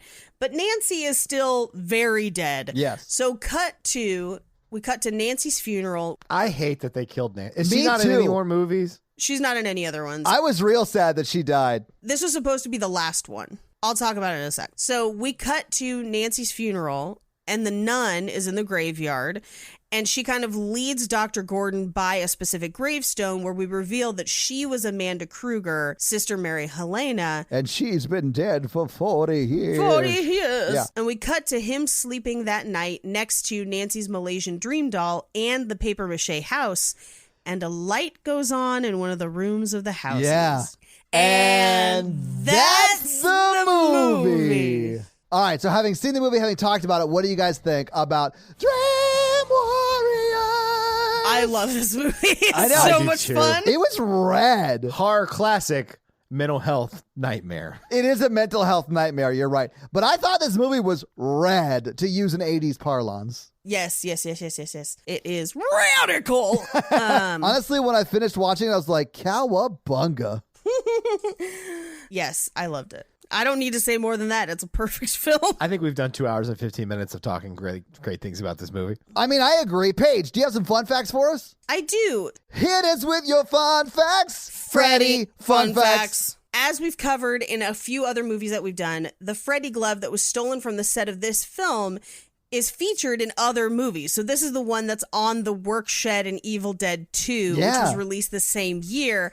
And it's part of that joke between Wes Craven and Sam Raimi, where The Hills Have Eyes, Evil Dead, Nightmare on Elm Street, and Evil Dead 2 all have kind of some shared props and nods to each other, which is pretty great. That is great. Despite Wes Craven originally not wanting Nightmare on Elm Street to be a series, he didn't want it to be a franchise, New Line consistently kept asking him to come back. And he had said no to part 2. He was like, I want nothing to do with it. And then 2 is bonkers. I love 2. It is so great. And honestly, I sort of wish we had saved it for Pride Month. Yeah. Now, for part 3, Craven was like, yeah, let me fix whatever the fuck you guys did. So he wrote a full script, but New Line Cinema decided not to use it. But the thing that they kept was that his script had Nancy coming back, but allegedly it was way, way darker than what New Line wanted. Okay. And so instead, the script was rewritten by Frank Darabont and Chuck Russell, and that's what was used for the final product. And if the name Frank Darabont sounds familiar, it's because he's gone on to win Oscars and Emmys and worked a lot on Walking Dead for a while. Wow. Okay, that's cool. Yeah. He wrote Shawshank Redemption. He wrote Yes, he The did. Mist. He was a writer on The Walking Dead, The Green Mile. This dude writes. So the actor who played Kincaid, a guy named Ken Sagoes, Sagoes, Sagoes. I'm not sure, and I am so sorry if I mispronounced it. So in the real world, he had smaller TV roles, and he didn't really want to do the movie, but his agent convinced him to go to the audition. But in the process of getting there, there was like a storm. He ended up soaked in the rain. It was a pain in the ass to get to the audition. And he was a few hours late. Oh, wow. And was super irritated. And when he came into the room, Chuck Russell told him to do whatever he wanted for the audition. And he just proceeded to cuss him out for like 10 minutes. And they hired him immediately. That is fantastic. This is great. So when they were making this movie, New Line decided that most of the budget of the film was going to go to special effects only. And despite the fact that CGI was starting to be available, they still refused to use it. And almost every single effect in the movie is practical. So they built the giant Freddy worm. They have the decomposing pig, which I'll talk about a little bit more later. Oh, that was a good one. Yeah. And they end up being almost more horrifying than they could have done with CG. And there was one that they didn't use. So when they first were creating the dummy for the little girl at the beginning... That one wasn't my favorite. Well, that's the second version. Because they told him when they asked for a puppet that would have talked to her as she ran, they told him to think of Auschwitz victims. And he spent 10 weeks creating a puppet, but the crew was too upset to use it because it was too grotesque. And huge sections of that sequence had to just be scrapped because no one could stand to be around that puppet for long enough to shoot things. Wow. I want to see that puppet. I was not able to find any images of it. I'm sure they exist somewhere, but I could not find any. Wow. Yeah. You would think that would be a good sign and you need that in your movie, right? It's a horror movie. I mean, I guess, but I think they were just like, it's too much. We have a naked lady with Freddy's face on it in this movie. I think, All right. That's fair. So in the scene where Jennifer dies by being pulled into the television, Freddy's head pops out of the TV and he says, "Welcome to primetime, bitch." But in the documentary Never Sleep Again, which, by the way, if you're super into Elm Street and you want a ton of fun facts, watch Never Sleep Again, because there's more than I could ever cover here in that documentary. That line was not in the script, but rather just something Robert Englund said in one of the takes. Wow. That is awesome. That's why he's the best, Freddy forever. Now, when Taryn and Freddy are dance fighting, she accidentally stabs him with the prop knife. And they were prop knives. He didn't get seriously injured, but he did get like bruised. But in that same scene, when she's dying, her head was supposed to explode, but the effect malfunctioned too many times, so they had to cut it from the film. Aw. Yeah. It's a real Scanners kind of moment. I know. When Will, the master wizard, was going to die, the blades on the glove wouldn't retract. It kept malfunctioning. So instead of delaying the shoot, they just stuck a 2x4 underneath his shirt, which is why his shoulders are so crazy. And just kind of hope for the best. And Robert Englund just stabbed into that 2x4, barely missing it. If he had missed it a couple inches to either side, it would have really injured the actor, but he manages to get it. Robert Englund is a professional. Yeah. In the house, when we have that creepy feast with the pig that like moves and snarls at Nancy, it's a real rotten pig carcass. Ugh. And according to the cast and crew, it made the set smell horrible. And the effects department picked straws to see who had to operate the mechanics under it because no one could stand to be near it for that long. Oh. Yeah. In the boiler room, that room gets filled with smoke, fire, other things, and there was no AC in that room. So it was super hot and hard to breathe. They could only film for a couple minutes at a time in that room. We talked about Freddy's head on that hot lady. Yeah. But did you know that one of the days on set, Robert Englund fell asleep in his dressing room in full makeup and awoke in front of a mirror and scared himself shitless? Let's talk about Zsa Zsa Gabor. Please. So, Dick Cavett is the person interviewing Zsa Zsa Gabor, and originally in the script it was Sally Kellerman, But because Dick Cavett was an actual host, they allowed him to pick whoever he wanted to interview. And he picked Zsa Zsa Gabor because, quote, he thought she was the dumbest person he'd ever met in his life, and he'd never have her on his show in real life. So if there was one... What? Todd, you just found a new personal hero. That level of petty is something I really respect. So if there was one person he'd want to see killed by Freddy, it would be her. I guess she did not know that? I'm sure she didn't know. This didn't come out until much later. Okay. That's why he chose her. Wow. I know his friends knew. Oh, yeah. And she was like, it's so nice that they wanted me to like come on there and be on the show. Like the host got to pick it and he picked me. Isn't that great? And he's like, listen to this dumb bitch. I can't stand her. She's a fucking word. Like just whispering that to his friends. Now, if you watched this on VHS... I did. Then you probably already know that the music video for Dokken's Dream Warriors appears after the credits.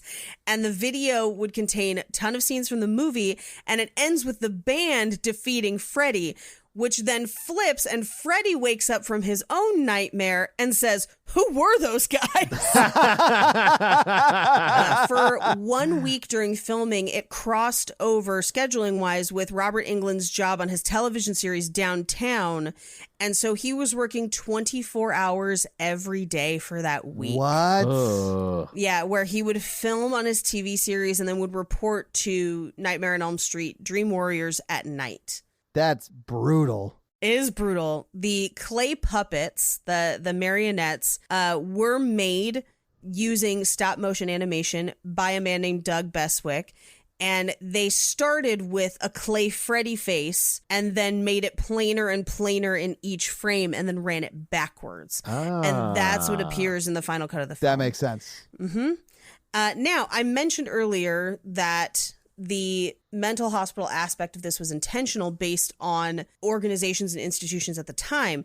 Wes Craven actually has said that this wasn't just a riff on One Flew Over the Cuckoo's Nest, but instead it was actually inspired by those kinds of establishments. Quote, at that time, there was a kind of movement of such places that even advertise on television, send us your troubled child and we'll make them okay. And essentially they were like prisons or insane asylums. And that's actually correct. That's terrible. It is terrible, but in a way, it's almost like he was trying to expose it. That's just not what ended up happening. Yeah. I think in his original draft that was much darker, that probably came through. So this movie was supposed to be the last Nightmare movie, and they shot it thinking that would be the case. But there's a deleted scene from the ending. So in the shooting script, we don't know if they actually shot this, but in the shooting draft, which would have been on the list of things to shoot during production, Dr. Gordon visits Kristen after they defeat Freddy, and she says that she's moving to New York, quote unquote, the city that never sleeps, and he asks if she's going to see Nancy in her dreams. And Kristen says that she dreams of her every night, suggesting that Nancy guards her dreams. And then the scene cuts to the ending where he falls asleep and the light goes on in the house. But when they decided that there were probably going to be more Nightmare movies, they cut that intervening scene out so that it doesn't look like Nancy is guarding Gordon's dreams, but rather that Freddy is still alive. Yeah. And those are our fun facts. Well, thank you for your fun facts. Those were truly, truly awesome. Let's talk some box office. So what do you think the production budget was for A Nightmare on Elm Street 3, Dream Warriors? It came out in 1987, if that helps. It came out in 1987, and it's definitely popular with fans. I do think that the second movie may have soured some people, and so it might have been harder to get this one made after that second one. So I'm going to say 12 million. That was the production budget, you think? Yeah. Okay. Oh, I think it's like 6. Okay. You might be closer. Yeah, Mikey is closer. It was $5 million. Wow, this looks great for $5 million, though. It does. It was 87, though, so like... Money went a long way in the 80s for horror movies. Yeah, I mean, we're talking... let's see. Let me just do a little math here. Yeah, so that would be like $11.7 million today. So it does look good for that amount of money, though. Like, just straight up, it does. So this movie came out on February 27th, 1987, and it was number 1 the week it came out. Number 2 that weekend was Platoon. Number 3 was Outrageous Fortune. Number 4 was an episode we've done on Romancing the Pod, Mannequin. And number 5 was Hoosiers. Yeah. Also in theaters that week was Crocodile Dundee, the original one. And that one had been out for 23 weeks. And it was still in the top 10. It was 9 in the theaters. Dude, that movie was huge back in the day. Crocodile Dundee domestic grossed $174 million. It did all right. That's not a glove knife. This is a glove knife. Anyway, what do you think A Nightmare on Elm Street 3 made in its first weekend out? Ooh, I'm going to guess that it made about $4 million its first weekend. I'm going to say 1. Okay. It made $8.8 million Nice. its first weekend out, which would be almost $21 million today. That's great. I mean, that's for them. amazing. It really did very, very well. And it's a great, fun movie, so it makes sense. What do you think it went on to make total for its domestic box office run? I'm going to say around 30 mil. Okay. I'm going to say 40. Mikey is closest. Wow. 44.7, almost $0.8 million, which if you translated that to today, that's $105.3 million. That's great for a $5 million investment, or I guess the equivalent of Almost $12 million, but still, yeah, almost $12 million to $105 million. Hell yeah, that's a great investment. yeah. It did not get an international release, and I don't have the home market performance, but I'm sure it did really well there too. So this movie was made huge. money. Yeah. But This is the most famous Nightmare on Elm Street. Aside from the original, yeah. I think you're right. But that's your box office. So, Mikey, let's hit him with that scary scale. All right, listeners, our scary scale is a scale of 1 to 10 of how scary we found the film today. A 1 example is Ghostbusters, and a 10 example is Texas Chainsaw Massacre. It's not a scale of quality, but a scale of how scared we were. All right, Paige. Oh, this is a hard one for me. Todd. I'm going to give it a 2, but only for the marionette scene, like the whole vein being pulled marionette stuff. I was very, squirmy at that scene. Everything else was easy breezy. I'll give it a hard one. I've seen this movie a lot. Yeah. Yeah, yeah. And it is how you felt seeing it today. And it was my first watch through. It was your 20th, so Yeah. it's not going to affect you as much. So this week, you guys made me watch A Nightmare on Elm Street 3, Dream Warriors. What are you guys making me watch next week? We're not. It's the listener request. Yeah, that's right. So the listeners picked out of, it seemed like they were a lot of great movies you were telling me. The finalists for this month's sequel month listener request were The Purge 2, Scream 3, Saw 2, and Dr. Sleep. And Dr. Sleep won pretty convincingly. Really? Yeah. That's surprising. Yeah. So your homework for next week is to get lost in a maze, freeze to death, and then watch what happens after that in Dr. Sleep. Isn't it a sequel to The Shining? Yeah. Yeah.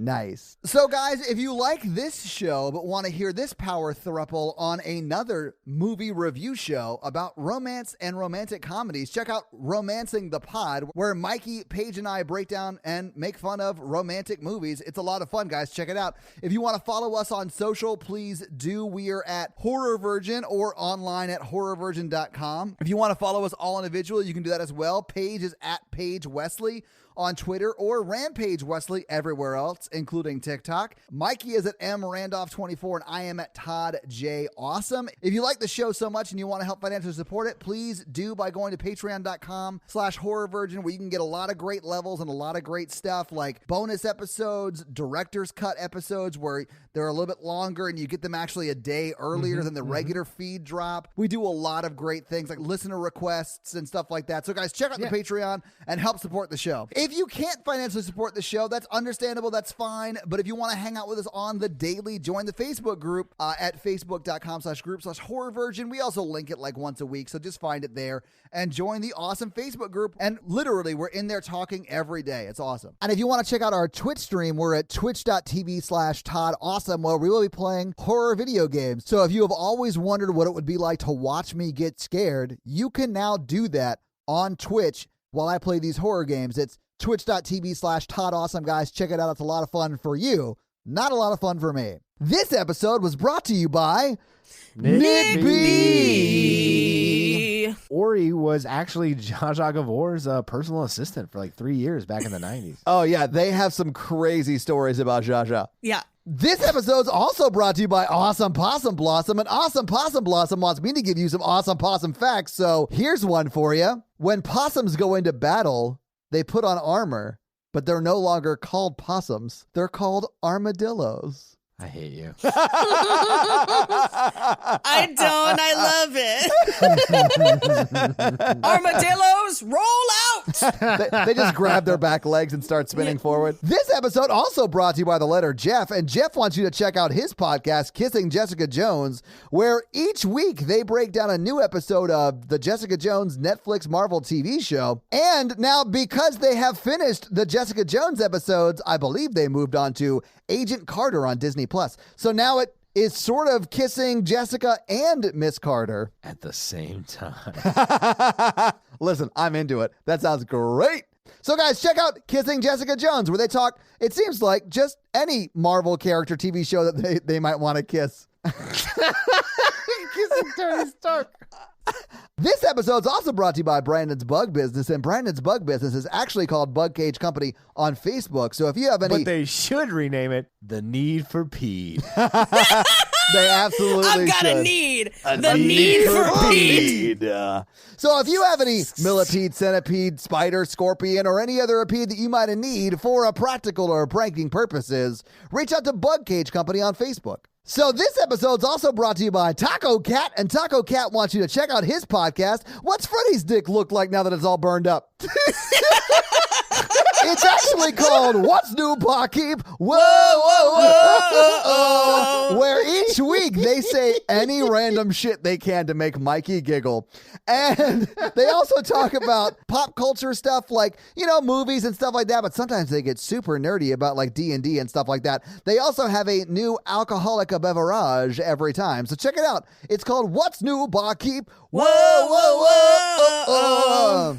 We now return you to another episode of The Patreonicals. Okay, let me pull up my notes here. And they're blank. All right.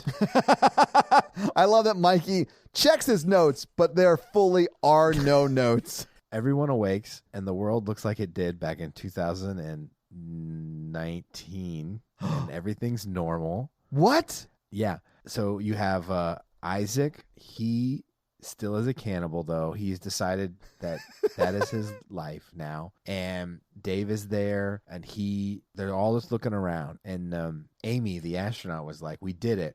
We went to the center of the galaxy and reset the timeline. What? You know this because you listened to last week. Yeah. Paige. It did seem like we were going to get a full reset after last week's episode that we fully did not record out of order, so we know exactly what's happening right now. Eddie is in tears because he remembers what happened in the old timeline. Because the mammals told him. He remembers what happened last week. And because of what happened to evil Matthew last week, he straight up just gets a thing and shaves his goatee off, and he says, I'm just Matthew now. What? Redemption! He's leaving his evil ways behind him. Sasha runs off in shame because she conquered the whole world and murdered millions and billions of people. But she did it for that sweet, sweet Isaac dick? Was it Isaac? No, it was Eddie, but Isaac actually runs off with her because he's like, hey, girl, what's up? I'm actually pretty evil. And listen, I like to eat anything. Because he's a cannibal, Paige. Paige, he's a cannibal. I didn't realize Armie Hammer was going to be in this.